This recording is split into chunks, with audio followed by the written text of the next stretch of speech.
Due to explicit content and language, listeners' discretion is advised. Black in Thought. All right, let's get started. You may learn something. Let's get ready to rumble! Welcome to Black in Thought, where we take a look at current and cultural issues, applying that Afrocentric drip to them. Your hosts tonight are... We got the Professor, JB, and of course me, Ill Will. So tonight, it's a monumentous moment for us. In the industry of podcasts, they say to be serious about it, you have to make it past 7 episodes. Today is our 8th episode. So not only are we in there like swimwear, we are here. This is our 8th episode today. And so get used to it because we're not going anywhere. Tonight's topic is going to be one that draws a lot of attention. It's going to be Black Lives Matter versus All Lives Matter. And to start, is first and foremost an affirmation. There's a love note to ourselves, from us to us. It's a movement built on love. We're a movement that is rooted in the principles of human rights, dignity, and respect. It was founded by 3 Black women Patrice Cullors, Elisa Garza, and Opal Tometi, who fought relentlessly alongside thousands of other people who speak out against the unjust killings of Black men and women. We all have to think about why African Americans, Blacks, are often left out and feel excluded based on the way our society functions and moves forward. That although it seems like we only take to the streets and we march when Black men are murdered by the hands of police, this movement is actually standing for all Black people. We are focusing on the issues of Black incarcerated folks, formerly incarcerated folks, Black folks who are documented and undocumented, who are working class, who are poor, who are unemployed, who are cisgendered and transgendered and gender nonconforming. Black Lives Matter is about peace, it's about bringing people together, it's about fighting for justice, it's about solidarity, and it's about unity. Terror and love do not go hand in hand.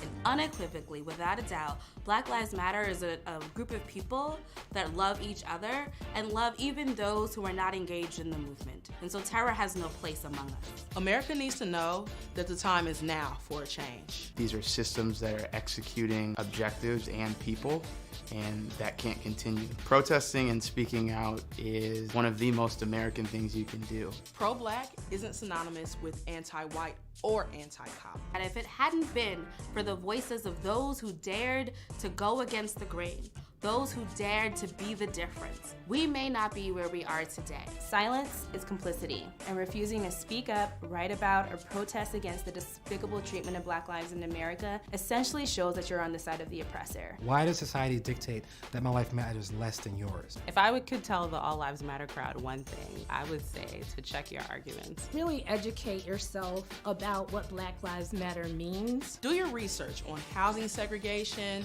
racial disparities in income and education, and mass incarceration, and you'll realize why we need to say Black Lives Matter. All lives won't matter until Black lives do.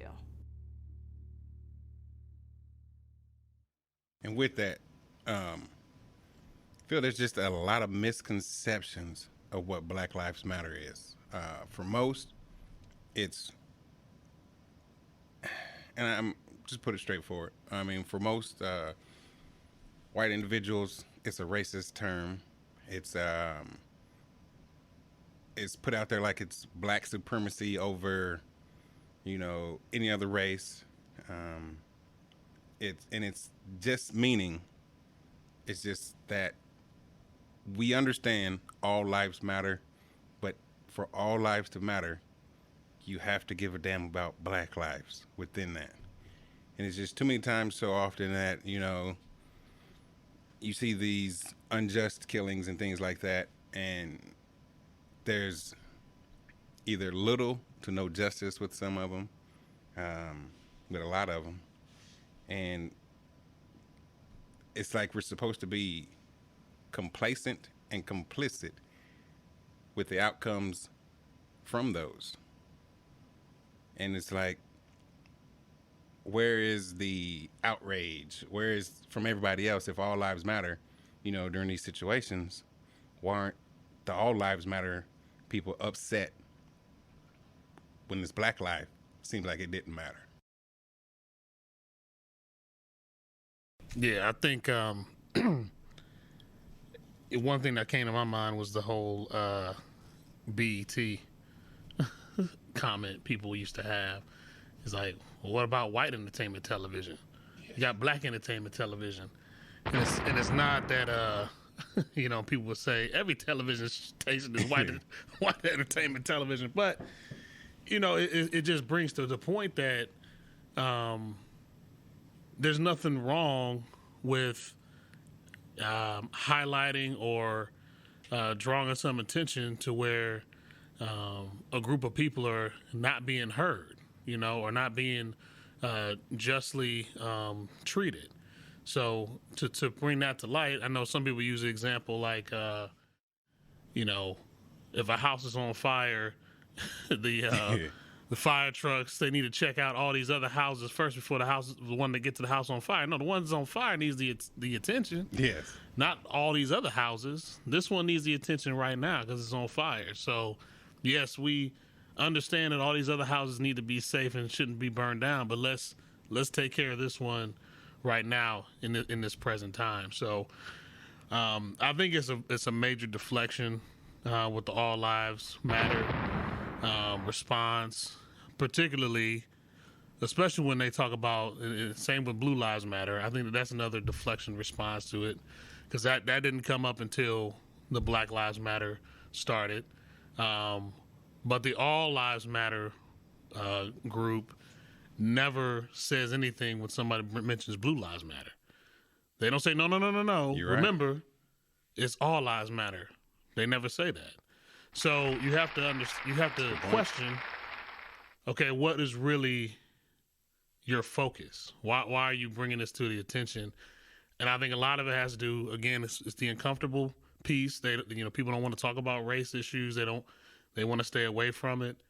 And it's a real easy cover to just say, well, all lives matter, so we don't got to talk about it. And see, I heard something very interesting. I was listening to something today, and they said that, comparing the movement now to the Black Panther movement, Black power does not equal Black supremacy. It equals Black equality. And I mean, that just resonated with me. I mean, as soon as you hear someone, say Black Lives Matter, the opposite side is, oh, that's racist. Oh, you just care about, it's just only focused on Black people and it forgets about everyone else. No, that's not what it is. It's trying to bring attention to the situations and the matters at hand, which in right now, like Black lives. And the thing that I hate the most is you tell somebody Black Lives Matter, and then the first card they want to pull is, oh, well, shit, black on black crime.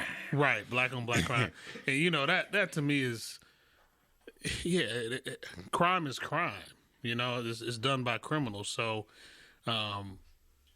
there's white on white crime all the time too. Exactly, so, and that's not a category. So no one says we got all this white on white crime going on, because there's a lot more white on white crime going on than black on black crime. Is. But in aggregate, because obviously there's more white folks in this country, so no one talks about all the crazy white on white crime that goes on in this country. I mean, it's only labeled as a derogatory thing towards Black people with black on black crime. Because, there's no white on white crime. There's no brown on brown crime. There's no red on red crime. Right. There's none of that. It's just always, something derogatory for Black folks with, oh, I got you now. What about that black on black crime? And it seems as though it can't be validated in their minds that there's an issue with police brutality and how Black people are treated in those situations, unless no Black people kill Black people, and that's just ridiculous. Mm-hmm. I mean, the last example of that, it would be like the in Tulsa, Oklahoma. There was a guy who just recently shot 2 TPD police officers. So he was a white gentleman. Well, you guessed it. At the end of the day, when they did caught him, he was taken in alive. So he shot 2 police officers? Shot 2 police officers. One's dead right now, and then the other one's still in critical condition. But when they did find the guy, he still, I mean, they took him into custody. He wasn't shot. He wasn't beat up. He wasn't none of the above. He was taken into custody. And that's the unbalance that, you know, us as black folks, we see all the damn time. So if that same situation had happened to where a black guy killed, there'd have been some standoff, there'd have been something else, and you just heard about him being killed. And you know what? Full transparency, I don't wish the guy got shot. You know, I want him to, you know, be taken into custody because that's the way it should be done. You know? However, when you see things like that, it just makes you wonder, man. Why can't the black person be taken into custody? Right. Just get taken into custody because that's the way it should be done. He's going to obviously either get the death penalty, be in jail for the rest of his life, and let the justice system take care of, you know, whatever his outcome's going to be. But, you know, most people don't get afforded that opportunity. that shoot at a cop. They don't. I mean, that's very rare. Kill another cop. Very rare. They just don't get afforded that opportunity. So, and then with that, it's just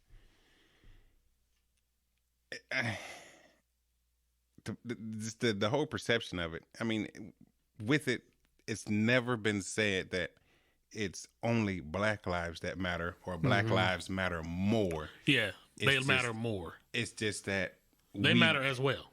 Yeah, as well. I mean, we just want our footing, our place in society to show that we're on equal playing ground just like everyone else. I mean, it's not that we need to be above anybody. It's not that we need to be in line before anybody, you know, that was already in line or something like that. Just our place next to everyone else. I think that's the problem, is that they don't want us to be equal. And yeah. They get so fearful that, we got this going on now. And like I said, the all lives matter, blue lives matter. Fear of us being equal. I'm reading this definition of humanity. Humanity is the human race, which includes everyone on earth. It's also a word for the qualities that make us human, such as the ability to love and have compassion, be creative, and not be a robot or an alien. So when we talk about Black Lives Matter versus All Lives Matter, we're essentially in a battle, humanity versus legislation, in a sense, right? Because we are trying to get and protect our civil rights when in fact we're not even viewed as humans, and we really are not getting our human rights, right? So we're asking for something. Essentially, we're like putting the cart before the horse, because they don't view us as humans. They view us as aliens, right? And we're asking for civil rights when we don't even have our human rights. So it's essentially mankind or humanity versus the Constitution. If you look at, for example, what you guys are talking about the individual who shot or killed an officer, Caucasian, correct? Yep. Had that been an African American, his body would have been riddled with bullets, and they probably would have still arrested him while he was dead and incarcerated him. This was sick shit. So I don't think they would have done that. Well, I mean, I would say the procedure. But hold on. Cuffs have been put on the deceased brother. Thank you. That's sick. But see, that is the procedure Right. until someone actually pronounces them dead. We're not, as far as law enforcement, I'm just going to tell you, we're not medical professionals. We don't pretend to be medical professionals, but that is just the way it goes as far as procedure until the person. Bruh, come on, You man. arresting dead? It's not. You don't know the person's dead. Did you I'm read just him his being real with rights? you. Well, you don't read them in rights until you question them. And so he's not answering any questions. I watch Law and Order all the time. They go like this. Law and Order So is full of shit. So I- that is TV. So I have a question. It's like NCIS. They say no pulse. So I have a question. If he's wounded, what threat does he pose if he's wounded and unarmed to a police officer? That's the problem is He could be on PCP. They either show parts of it, or they don't show, or they show what they want. Because what's supposed to happen, in all situations, it has not happened.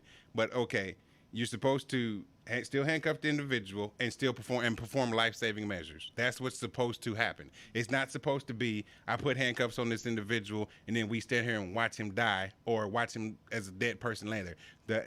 What you're actually supposed to do as far as procedures, is secure the person to make sure that nothing else can happen and perform life-saving measures. That is what's supposed to happen. So let me ask. I know we're talking about all lives matter, but you know, the Blue Lives Matter piece. Just want to dive into that a little bit. So how do you all feel about that as it relates to all lives matter? You got to be more. I guess. I mean, to me, at the end of the day, still, as a black officer, Black Lives Matter. As an officer. Yeah, I'm just trying to get Blue some Lives perspective. Matter. I'm trying to get some perspective on when that came about. How did it? It seems like there's still there's friction there. Obviously, it came about just like how All Lives Matter came about. There was no difference. At the end of the day, yes, of course, for me in my position, it's a very tricky position because I believe in all three. Do I believe one's over the other? No, but I believe in all three because there was a period in time to where people were just killing cops just for the fun of it. Then of course, there's times that black folks are getting killed for no reason at all, and so I can't place one above the other, but I understand them all, and I know their place in life. So do I think Black Lives Matter? Hell yeah, I do. Then, like I said, in the instance where they were just going and killing cops for no reason, that could have been me any day. They ran up on a cop car and just started unloading on it. Mm-hmm. For no damn reason. That could be me sitting at Dollar General doing my report. But we expect that from a criminal. We don't expect that from the cop. We don't expect that same behavior. Cops don't really just run up on ambush on people and just do it like that. I haven't seen that one yet. You haven't seen that? Well, usually not without warrant. Just run up on somebody and just shoot. Do you have access to the news? Isn't that what happened in Kentucky? Yeah. In Kentucky? Yeah. There was with the lady who was in her bedroom, or and her boyfriend was there, and he shot. They came in there, ran in there, guns blazing. Yeah, they didn't announce themselves. No, that did not quite. That's okay. not all the information. What was the play-by-play? What I know, yes, the address on the search warrant was wrong, and that's what I've read. I can't say that that's right or not because there's two different people saying something. There's some parts are saying that was the right address. And there are some parts saying that was the wrong address. Now, with the no-knock warrant, they ran in there, and if it was the wrong address, as like half of it was saying, did that. People in the house, of course, shot back. And, I'm going to just be real with you. If you think you're going to shoot and somebody else is not going to shoot back, that's a dream world. I'm sorry. It's a dream world. So, but does that make them right for shooting back because someone in their home was defending their castle? No. With that being the wrong house that they were serving on. But whether you believe it or not, there was a process there. It wasn't just I ran and ambushed this house for no damn reason. I'm talking about people ran up on a cop car. This happened in New York and a couple other places and just murked the dude. I heard that in a minute. Murk. You damn right. Old school. And that's what I'm talking about. I'm not saying that the discount to where they're saying that I'm not. It's not a discount saying by no means that black folks have been unjustly killed, but I'm just saying that there's been situations to where people just retaliated just to retaliate because of a situation, and there's been a couple cops died. I just say for me, that is the fear for me that I have to watch my back. I don't have to just necessarily watch my back because I'm black. That's one part of it. Then I also have to watch my back because I'm a police officer as well. So not only am I, being so situational aware for just being black, being situational aware for being a cop. And then you add the third piece on there, I'm being situational aware for being a black cop. Yeah. Yeah. We talk Black Lives Matter, All Lives Matter. I'm thinking about when President Obama got elected. I know a couple episodes ago we were talking about Rodney King when he was beaten in L.A. I'm sorry. Yeah, I think it was L.A. Mm-hmm. And after that, there was a long amount of time, a stretch of time, where you didn't see what was going on now. It wasn't until President Obama was elected when you begin seeing this police brutality towards African Americans. Now, last week we talked about Willie Lynch. Now, according to history, black lives only matter when we're in bondage. Only matter when we're in bondage. That's the Willie Lynch Chronicle. He says that if you can keep his spirit broken and his body going, he's an asset. His life matters. But when we're awake and we're exposed, we can overcome oppression. For example, our first black president of the United States, then we pose ourselves as a threat. That's when our lives don't matter, and that's when all lives matter, because again, we always start behind the starting line. And when President Obama became president, it showed the entire world that we were able to take over the United States, right? Even with oppression, even with slavery, even with everything that's going on. So black lives do matter when we're in bondage, in accordance to when we were in slavery and Willie Lynch. This is his words. But all lives matter when we begin to rise above oppression. Yeah, I think that you hit on a couple things there, Professor.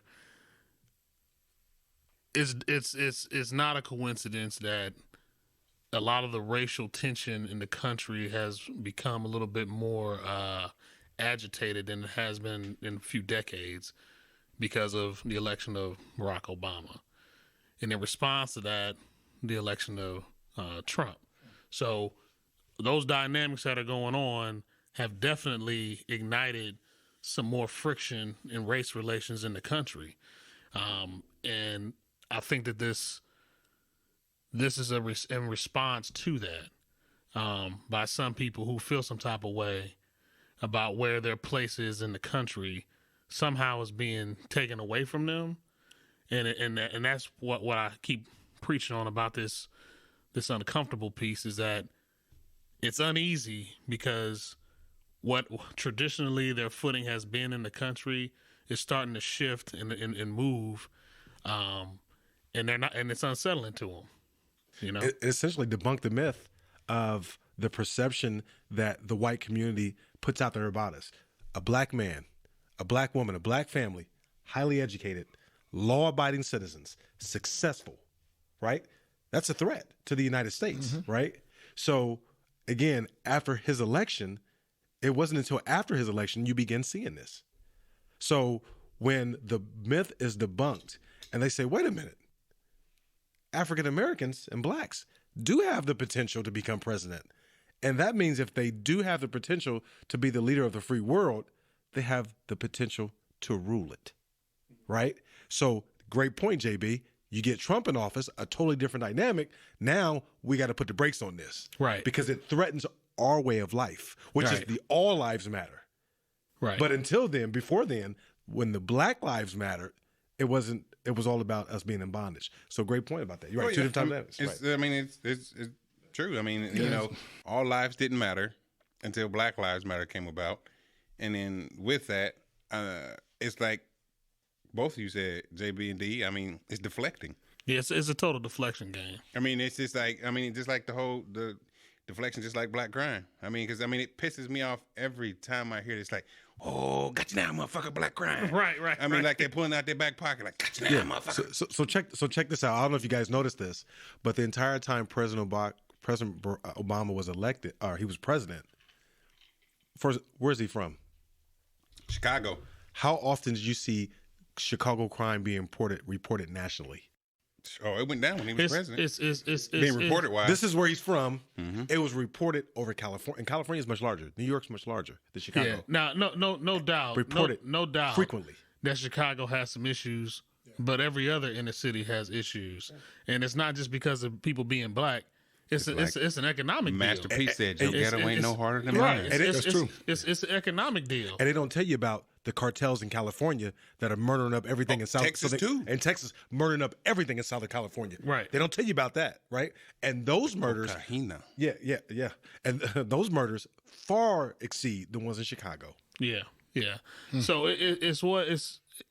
And again, we can go on another topic about media and all that stuff, but that's part of this. I mean, but it's what people want, what they want to feed you, and what you're willing to consume. So, and honestly, that's why it's tough for me to really watch the news, because it's so negative, man. It's so negative, negative. That is exactly. I mean, the whole train of the media.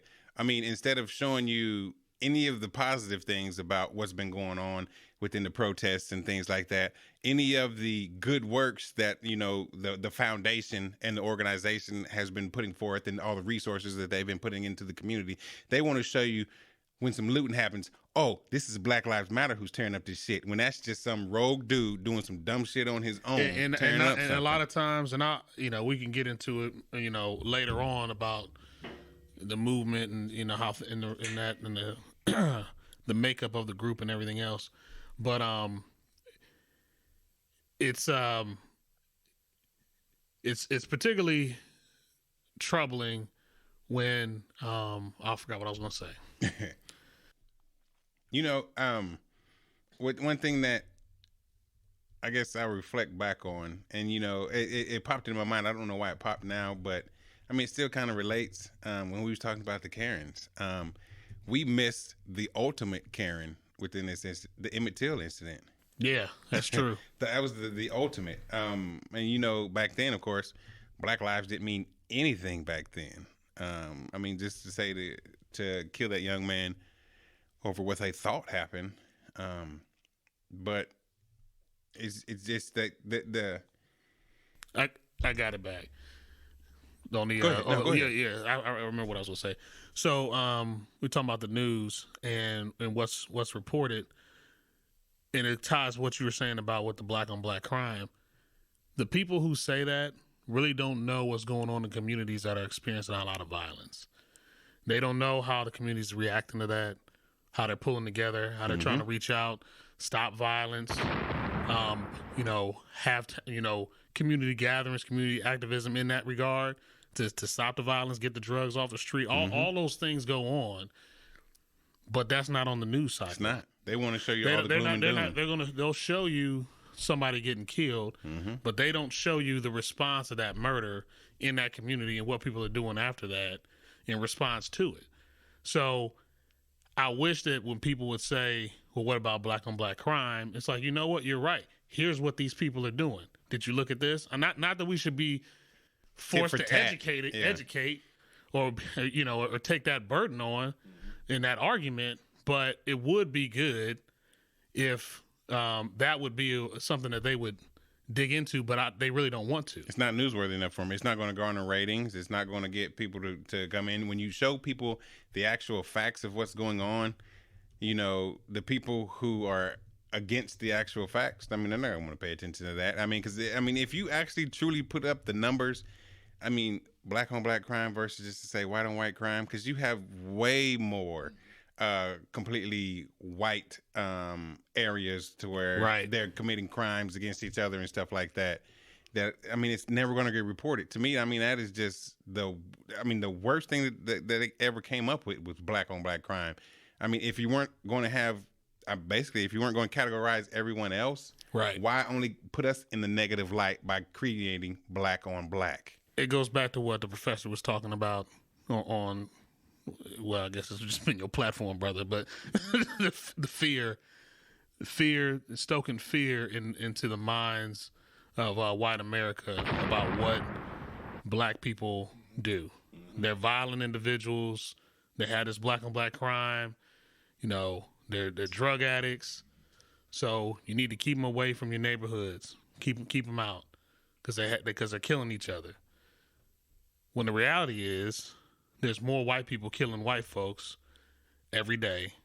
There's more white people that are hooked on drugs in this country right now. More white people on welfare. More white people on welfare. But that's not discussed. It's not. So it's again, it's what you're willing to consume and from the media. Like JB said, it's economical. When you look at the neighborhoods of, in my opinion, it's like you're fighting with your brother and sister. If you're in the same house and your siblings fight, you live in the same neighborhood, you fight with each other, whether you're black, white, Asian, Latino. But ours is just, like you said, it's highlighted more. I'm looking at this this historical value of a slave, and when we talk about Black Lives Matter, all lives matter, how this stuff has got out of hand.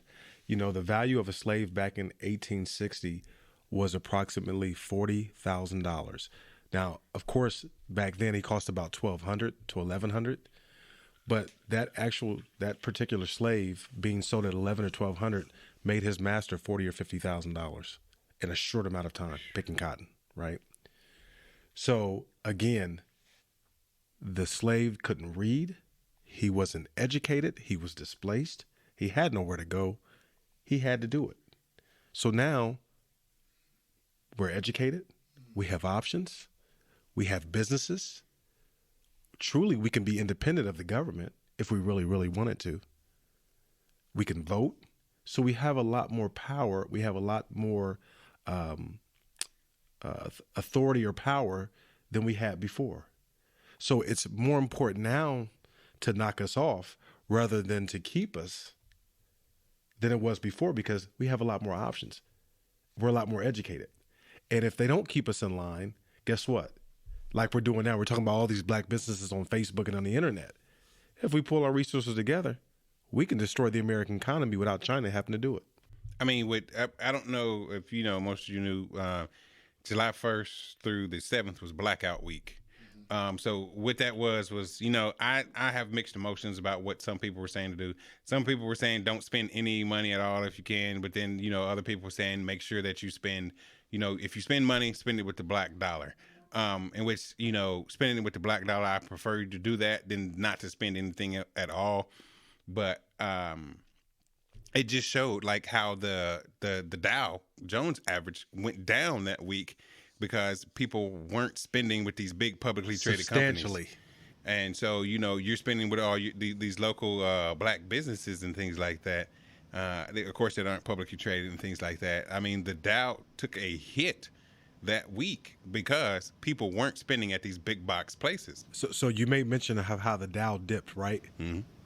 And we're only 8%. Black minorities are only 8% of the U.S. Well, it's more than, it's like 13, but you're talking about for businesses. 50, right, for businesses. You're right, 13%. I stand corrected, 13%. And we were able to make that type of impact on the stock market. That's power. Power. Yeah, I think that people don't realize, like I said earlier, what you're willing to consume. I mean, it's as consumers, you pick the winners and losers.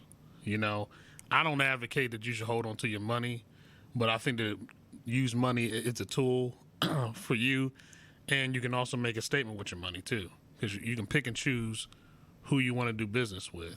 Yep. And the business community is going to respond. So, case in point, even, you know, we're talking about a little bit the Washington Redskins. Oh, you know, looking at like saying, now again, this may be another topic for another day about things that we really had nothing to do with. We didn't ask for, but y'all just want to give us some shit that don't even relate. Right, that has nothing to do. However, fine, you want to change the name, whatever. I'm not gonna lose sleep over it.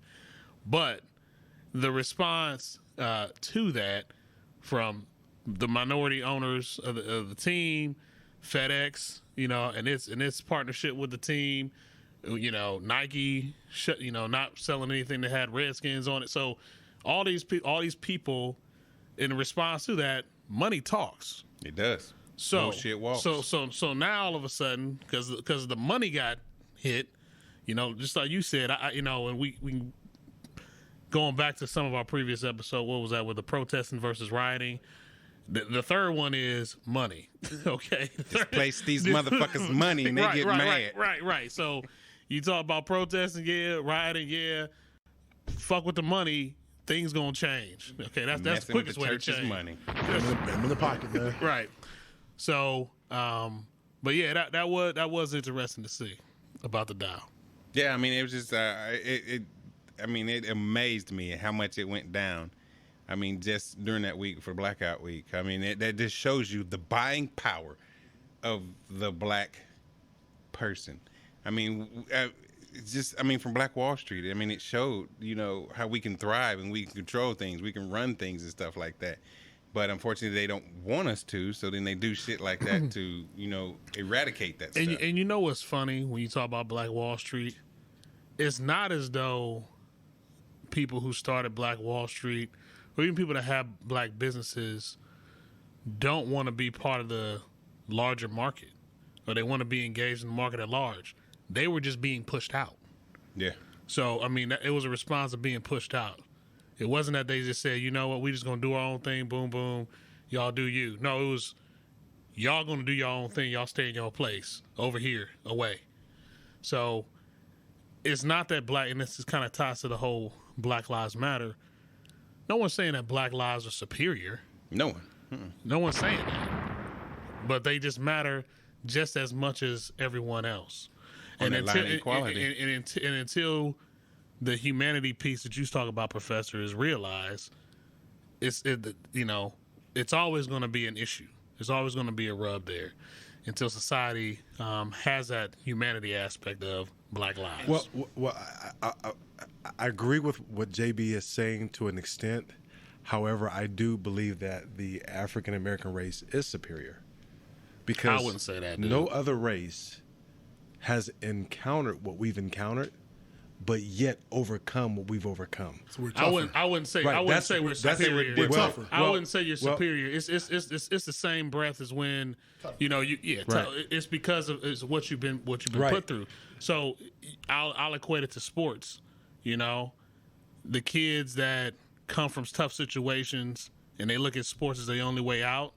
They play with a certain edge that some suburban kids or more privileged kids don't have to have that edge. They feel they can just walk on the team compared to you putting in the hard work. Right. Well, that's your only way.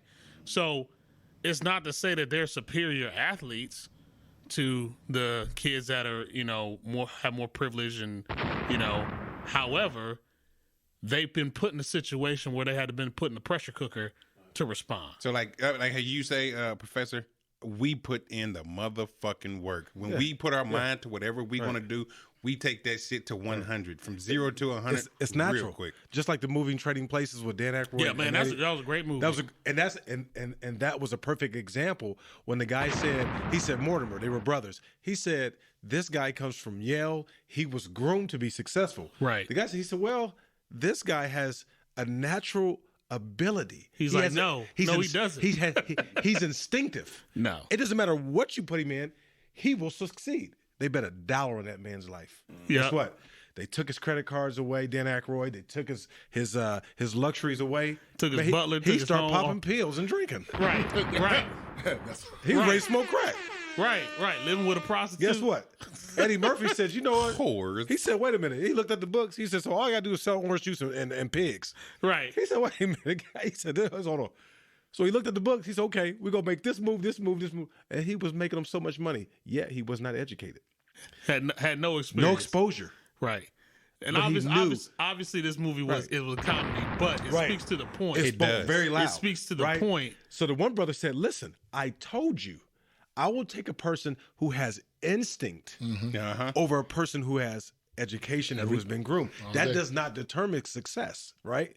So that movie was a great example of what we're talking about today as far as how we are able to overcome, right? Oh, yeah. We've been through worse than any race known to man, but yet we dominate everything that you give us.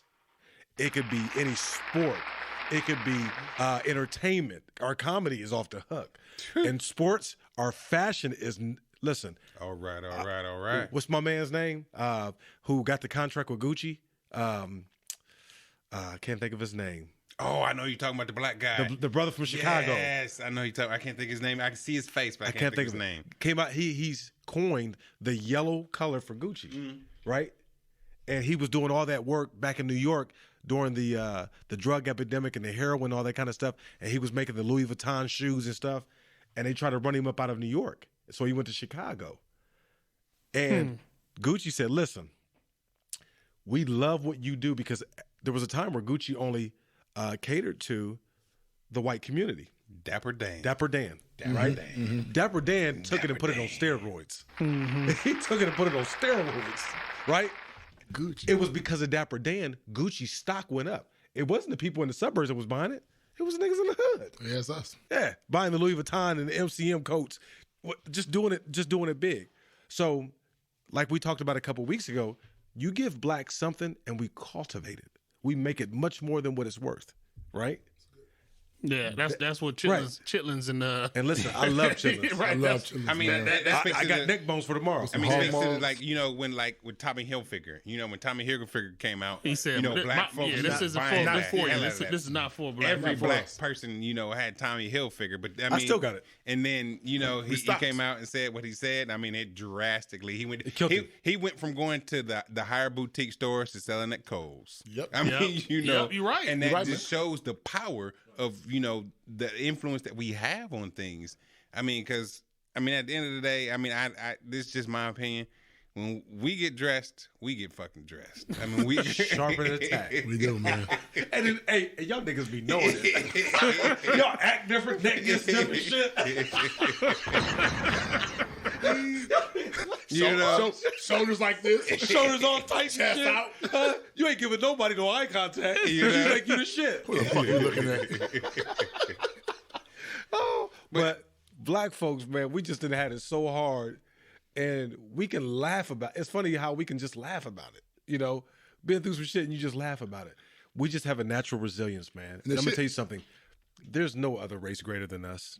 There's no other race greater than us. Well, Simply put. I wouldn't go. Listen, brother. I'm not saying that you know that any race is more superior than the other. However, like I said, we know how to handle business. we are extremely resilient, and obviously the things that we've been put through as a people, we had no choice but to come through, but to thrive, so, but to survive. Let me put this out here then. While I was looking, I mean, you know, trying to do my research and at least sound somewhat educated while I'm out here talking to you motherfuckers. Oh, you did some research? You know, some research. Said I read a book. I was looking up stuff, and you know, I'm on YouTube. I'm looking for videos, and you know, it just so happened I put in the search bar, Black Lives Matter versus All Lives Matter. Oh, okay. And then when I did that, I was really shocked. When I don't know if this was just YouTube's algorithm for pointing, you know, what videos pop up from what I search for, or it's just that more of these people were the ones making videos. Who it was is these? A lot of white people making videos saying, "Hey, Black Lives Matter, and this is why you should feel Black Lives Matter." When I was looking through these videos, So they're saying that they're in trying to educate other white folks on why this is like, look, why this is a very important. Look, dude, this is not. No Come on, Ken. This is not. Come on, Ken. Black superiority, but this is there's some real shit that's going on that needs to be addressed. Yeah, I mean, I was shocked that I seen more videos of white folks saying, "Hey, this is not what Black Lives Matter mean. It does not mean it's, you know, over the white folks. They mean more. It means this, that, you know, their lives should matter and all lives can't matter until Black Lives Matter." I mean, I would say I was truly shocked to see. Right. That. Go ahead. Go ahead. I tell you, man, you're right. Will, I'm around the city, you know, all day working and doing things like that. And I'm in a lot of affluent neighborhoods. I'm talking from low middle class to, you know, millions of dollars. A lot of them feel that way. I mean, I have never seen so many signs of Black Lives Matters all over the place in neighborhoods I would never thought would be there. Mm-hmm. So I believe something good is coming out of this. I hate that it took the death of George Floyd to get there. Yes. But I mean, I think you're right. I mean, I've seen, just driving around the city, and just so many Black Lives Matter, and I'm like, damn, all right, I see. I'm actually feeling it. Like when I be working, I'm near, and the old white couple walking by now, it's like an intentional, "Hey, how you doing?" You know, it's more intentional now. So. Yeah, no, it is good. One thing that I think we need to keep in mind, though, is that when you talk about this pressure cooker, I don't think that it's, you know, we haven't gotten any real change yet. No, you know what I'm saying? So it's the not, change that they're giving us ain't really changed. It's not really changed. So until, you know, some of this police reform starts taking place, and some of the I'm still tripping on the fact that you can become a police officer in like 6 months or something like You that. become a forklift driver in 1 day, so shit. I mean, what's the difference? Well, I mean, listen, I get listen, it. You know, you're carrying a firearm, man. You ain't carrying no fork. But you know you what? can still kill somebody with a forklift. Correct. For you to carry a firearm open carry in the state that we stay in, you don't have to have no training. So you can go out any day with open carry and kill someone. Yeah. Or but in your profession, hold on. But or to be even like to conceal carry, you go through an 8-hour course. I mean, so I get what you're saying, but I mean to the degree of training that you say, okay, it's only like it keeps going up. So like right now it's about 8 months. Yes, I mean I get you say 8 months, but at the end of the day, it's not that training. It is the person. So if you have it that in you that if you are a scary ass individual, you don't need to be on the fucking force. If you ain't never been to the hood, but I feel like you can't train. You can't train that out of somebody. But you check can't. this out. No matter 2 years, 3 years, or whatever. If you could get a doctorate degree in 8 months, it'd be a lot of fucked up doctors. But it takes time and it takes energy and it takes commitment and discipline to become a doctor. You can't train that. Listen, if you are willing to put that time in to become a police officer and go through that training and all that's involved in that, that's weeding out a bunch of people who would otherwise say, you know what, man? You say that, but I don't think it's so because there's several states, and this is why I say that. There's several states that say you have to have a bachelor's degree to be a police officer. There's several states that say you have to have this much education. Fuck and a this bachelor's much degree. How about a conscience? But that's just led to what I said. If you are a scary individual that, you know, there's been situations to where I've talked to other officers around the area that I've lived in that has never been around black people before. And so, you know, with that, hey, if you've never talked or had a conversation with a black person before, dude, I think that's part of training, though, man. No, that's not part of training. How's that part of training? Hold on, let me finish. Let me finish. This may not be the job for you if you've never been around other ethnicities to be able to deal with them. If your first encounter with a black person is you encountering them in a situation to where they're possibly committing a crime or something like that, you've prejudged every black person from that point on. So with that, no matter if you have 10 years of training or whatever, it's not about the training, it's about the individual. You can get your doctorate degree and be a fucked up doctor. I mean there's plenty of cases out there, like the dude at one of the local hospitals here who was killing folks off, you know. Oh, yeah. So you know that you can be a fucked up doctor. So it don't really matter about how many years. It's the individual, and that's what we need to find a better way to weed out these individuals. I think you do that through a training program. That's what I'm saying. You can't train that out of somebody. You can't. What? No. What I'm saying, Will, is that in a training program, you go through assessments, you go through tests, you go through situations that you had to go through. Like he talked about being in the situation where you've been around people of color. Okay, have a program that helps people understand that be in communities of color before they get a gun, before they get a badge. Put them in situations like that. Put them in situations to understand and learn about the communities that they're going to be a part of. That's part of the training, is what I'm saying. So if you're willing to put in all of these efforts and work to become a police officer, and it may take a couple years, it may take a few years to do it, but within that training, with all the education, all of that stuff can get flushed out. That's what I'm saying. We can agree or disagree, but I mean, in which I think if a person is actually going to be that way, it's been ingrained in them since they were a kid. There's no change in some of that stuff. I mean, it all depends on their upbringing, and you know, if they were able to, if it was not so great upbringing, they were able to rise against that, or if they, you know, played along with it. Because at the end of the day, I could take any, I mean, I just put it out there. I could take any white boy off the street or whatever like that who's never been around black folks. I can take him to go hang out with me all day long in the hood and everything else like that. That don't mean he's going to be able to adjust and be able to do those same things, because I took him, basically I mentored him, taking him just hanging out in the grimier places. We go there 5 days a week. That don't mean he's going to adjust no matter what test. If he's book smart, he can get past that test. But I mean, at the end of the day, a test is how smart you are. But you got to be able to assess. You got to be able to assess these individuals somehow. That's what I'm saying. There needs to be a better way to assess that. I mean, training will only get you so far. Maybe like, when like I say training, you know. maybe when I say training, I'm not necessarily saying this is how you apprehend a suspect. I'm not talking, you know what I mean? I'm talking about a program that they go through to make sure that you flush out the weak links, the people that aren't. I mean, you would be surprised maybe, and you may not, but I can show you some brothers that's on the force that's just as bad as some of these, these white folks. I mean, when it comes to, discriminating, I mean, automatically the black person is in the wrong and stuff like that. I mean, they're out there. Tough. I mean, they're out there. I mean, it is what it is when I say that. It's just that it's like Dee said, there has to be a better way to be able to come up with some type of assessment, some type of psychological thing that weeds that out. Because, I mean, you can test your way out of a lot of stuff.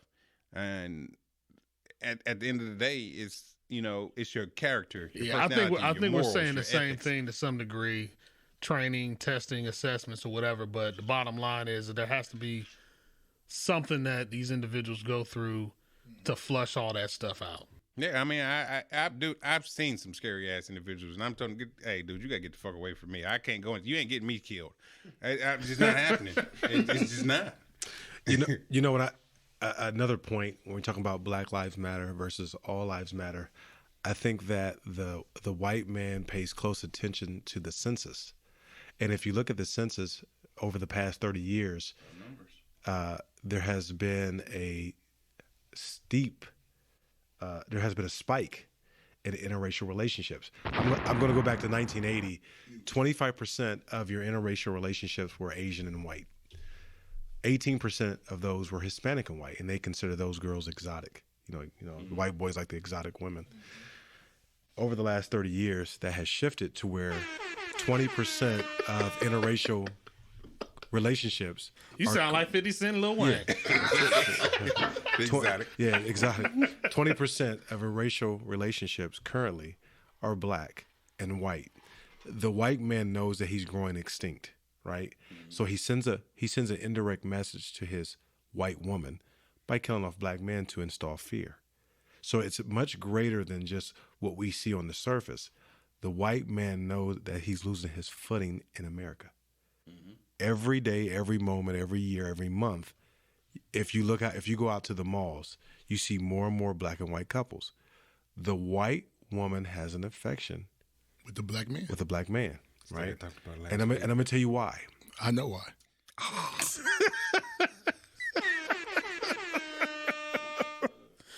Because he dressed so clean. It's like Arby's. We have the meats. Go ahead, Professor. Finish your point. I want to make a disclaimer, honey. I did not say that. No participated in that. So I'm gonna leave that at that. Right. Back to the point.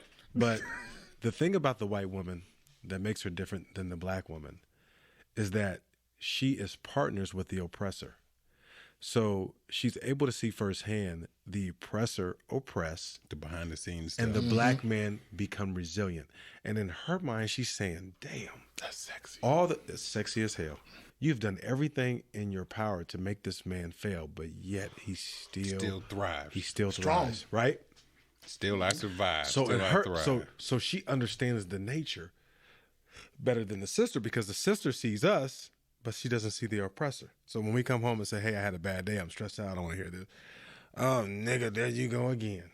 You can't take out, you just can't take any stress or any pressure, right? She doesn't see it like the white woman sees it. So she's naturally attracted to it because she gets a firsthand glimpse of the oppressor doing the oppressing, and we overcome it. She's intrigued by it. She's smitten by it. Like, that's damn, a very good analogy. They put chains on this nigga's ankles, but he can still run the 100 meters in 2 minutes. You know what I'm saying? And they love it. They love it. We all love the hero, right? We love to see the guy overcome in the movie. We love to see it, right? That's an interesting take that you took on that, Professor. Yeah, I like that. I had to say, I like that. It was a little different, and I can. The white man's see, extinct. I can see. Well, relative to what you were saying about white women and black men, that's something that I never really looked at it like that. So that's kind of interesting what you said. But on the other side of that, I do think that, if you play this thing out another 60, 80 years, everybody's going to be brown. You know what I mean? Not everybody, but you know what I'm saying. It's gonna be a majority. It's gonna be the majority of the people are gonna be brown, either Hispanic, black, black and Asian, black and white, Hispanic and white. So it's there's gonna be a lot of brown looking people, and I can feel that there is some resistance to that when in this country. I just want to say for the record that I think our black women are exotic. I mean, no doubt. I mean, whew, I'm addicted. it's amazing. Yeah, I'm hooked, especially on mine. But when you look at back in the 1960s and 70s, when they portray the look of success, you always see the white guy in the Brooks Brothers clothes and the suit with the briefcase working on Wall Street. Now you see a nigga in an Armani suit with some gaiters and a lack or a Benz. You know what I'm saying? Beating down the block, knocking pictures off the wall. And they like, oh my God, who is this? Or now the way it is, you know what I'm saying? You may see a nigga some gym shorts and Jordans. Call it a day. Nigga still successful. Call it a day. Very successful. Right. Call it a day. Care. But we bring a different element. We bring something different. We bring something fresh to it. Again, you give us a canvas, man, and we're gonna paint it.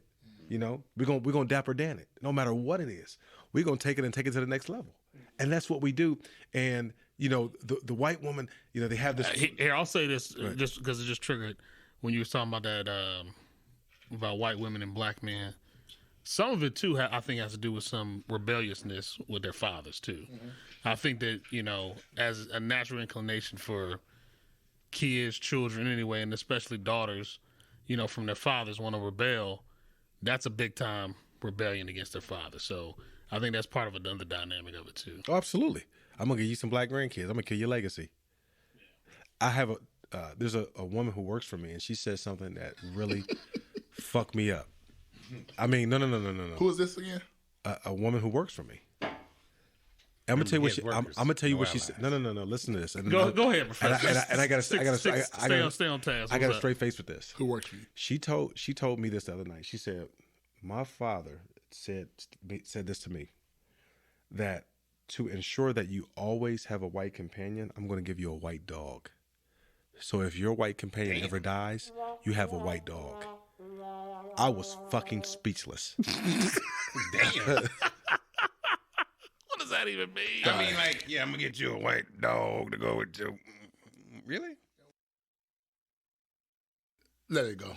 I don't get that. I mean, that's how taking it to another that's level. how deep that shit runs. It right? is.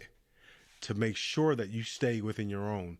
If anything happens to your husband, then this dog will take place of your spouse. You can look and at he's this white. white dog. And tell that motherfucker what you need. I'm talking about small bestiality. That's crazy. Yeah, that's how deep it is, man. It's deep. Yeah. So the white man will try to protect his legacy by all means. I mean, and that just goes to show, we taking it back. I mean, it shows why they deflect when, as soon as you say Black Lives Matter, well, no, all lives matter. Well, like we keep saying, all lives won't matter till you can show us that Black Lives Matter. When you show us that, we mean something in the community just as much as you do, we're playing on an equal playing field, we're all equal out here, that's when all lives can matter. When it matters, yes, I will say the last incident, of course, with George Floyd has sparked tremendous amount of awareness to the situation. But there's, like you said, JB, where is the fucking change? Yeah, there has to be some change. So, I mean, you can tear down all the statues that you want. We're not asking for that. Yeah, you can play the national nobody anthems. was asking for some statues to be torn down. But then again, we can't ask for civil rights when we don't even have human rights, and we have to start there. So. Yeah, it is a humanity issue. It's a human life issue, and I think that's really what it's about, is being recognized as being a human being. Just as you are. So we are human. Yeah. So. It just baffles me as my mind when it comes to, like I said, the deflection. I mean, you're so focused on fighting against the human rights of another, race, that, I mean, it's not even explainable. I mean, you're willing to protest and fight against the equality of another human race just to show all lives matter. Well, look at it. The white man can't even keep his office. He can't keep his position on the football team. He can't keep his position on the baseball or basketball team. Now he's losing his position with his woman, his most valued prize. And trust me, them white boys, them white girls love niggas. They love it.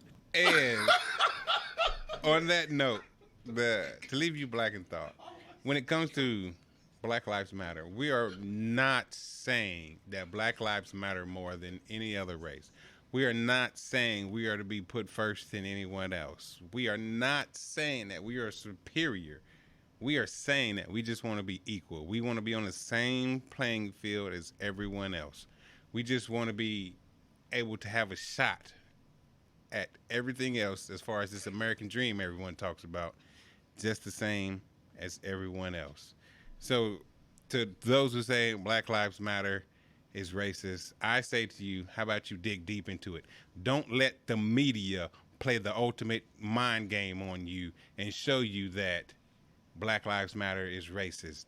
All these things that you see when you see people tearing up stuff and things like that and social media and everything like that wants to portray that, oh, Black Lives Matter is tearing this up. That's not Black Lives Matter.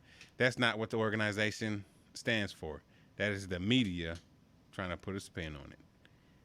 So I ask that you give that consideration when it comes to that. And on that note, DJ Payne 1.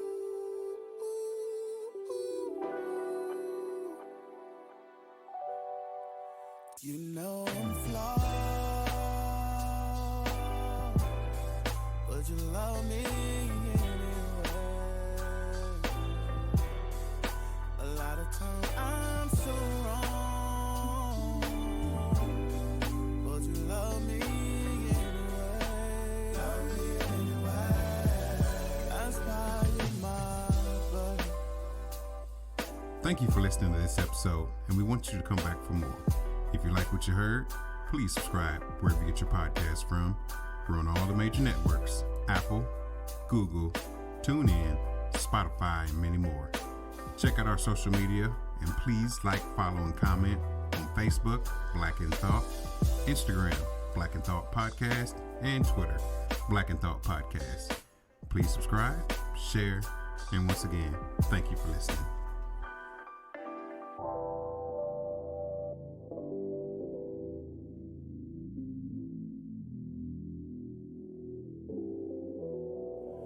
You know I'm flawed, but you love me anyway. A lot of times I'm so wrong, but you love me anyway. That's why you